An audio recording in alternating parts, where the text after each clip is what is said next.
We got a whole lot of new money though. Okay. Raindrops. What is up, Team Colossus? We're back at you again with the how-to series. We're going to be doing a common exercise, the leg press. I'm sure a lot of you think you know how to do it, but I promise you, you will learn something new from this video. There'll be some great takeaways, so be sure to smash that like button. Let's dive into it. The leg press is an amazing mass building exercise because you can load a ton of weight in a safe position where you don't have to worry about being crushed or necessarily failing. It's got amazing fail safes, as most of them have a lever you can open and close with. However, a lot of people do it wrong. They'll really overload themselves. They'll push themselves past an actual working motion where they're getting full range of motion reps.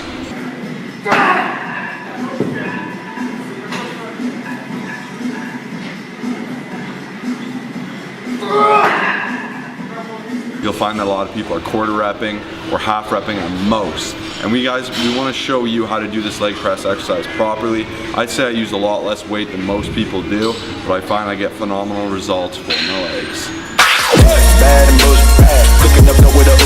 Mistake number one is range of motion. This might seem obvious, but we're going to show you some cool ways where you can actually get a better range of motion.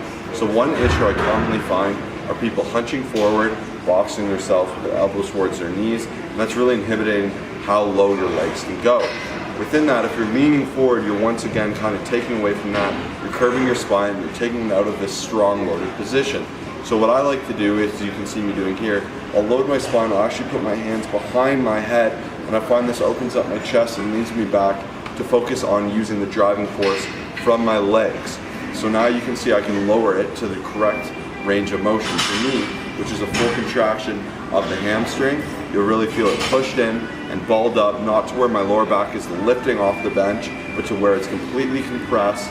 Past that, you're going to extend forward. And as you guys can see here, I'm going to show you the differences between locking the knees and not locking the knees. If you're using a lot of weight, you want to make sure you are not locking your knees.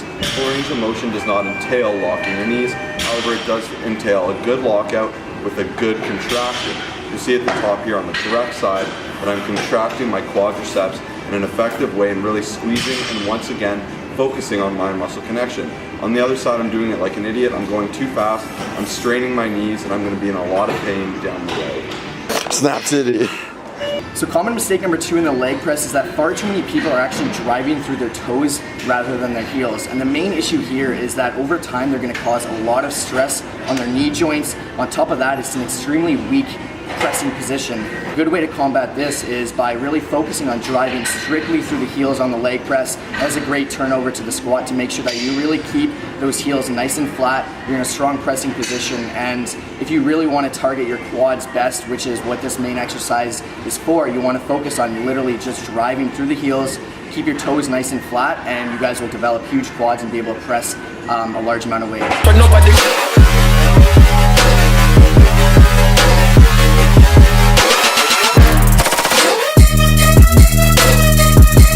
Mistake number three is improper foot positioning. There's several ways to have improper foot positioning. The first and the most common mistake I see is people that keep their feet straight. Some would argue that this is okay, but in my opinion, the safer bet is to have some ducking of the feet. It'll look like this, as you can see on the screen now. That ducking will open your hips ever so slightly, keep your knees angled outward, and prevent that knee buckling pain that can arise from straight legs. This is also more practical to replicate a squat, whether you are high bar or low bar, and that's something that you want to have a consistency of through and through. Same with that driving motion that Kyle just mentioned, driving through the heels. It's a lot easier to do when your feet are in a more natural position. If you jump, you'll notice that you don't jump with your feet completely straight. You'll have some bend. That's a natural way, that little arching of the feet. Past that, some people put their feet way too high up, and it'll cause your butt to lift up, your spine to curl out, and that's something you want to avoid.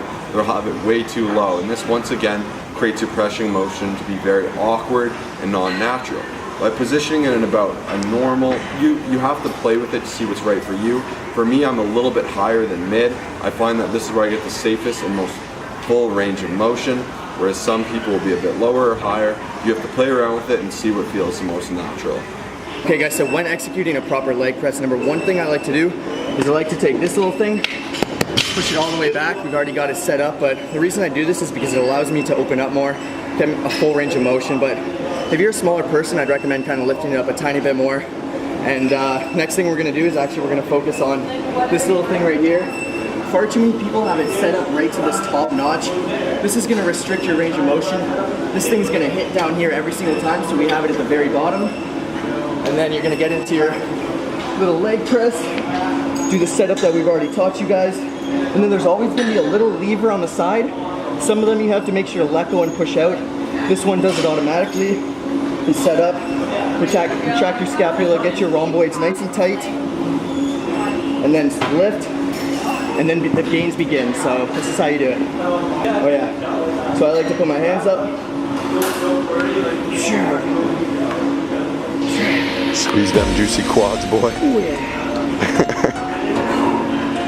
Cheers.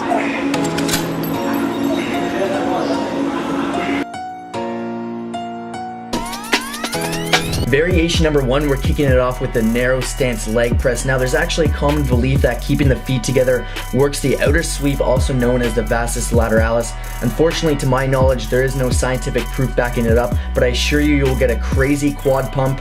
And this exercise is just fantastic to substitute in if you would like to try it out. I'd love to hear what you think. Moving on to some slow negatives. Here you're going to be working on the time under tension and really focusing on getting a 3-second descent while doing this exercise. You want to make sure you're driving harder to the bottom. Don't worry about the concentric tempo, just drive the weight up with force. And you want to make sure you're not locking out and stopping just short of lockout, just like any other leg press you're going to be doing. Moving on to the single leg press. So chances are you may have an imbalance between your left and right sides, where one side is bigger or stronger than the other, and this is actually very common with a lot of lifters. But by doing single limb exercises such as the single leg press, you're going to be forcing each side to perform an equal workload, and this is going to help you develop balance and proportion between the left and right legs. We highly recommend you adding these into your routine and trying them out. Okay guys, we hope you learned something on the leg press today. If you enjoyed it, make sure to smash that like button, share it with a friend who does it improperly or wants to learn. Make sure to subscribe to our channel, and we'll see you in the next video. Peace out.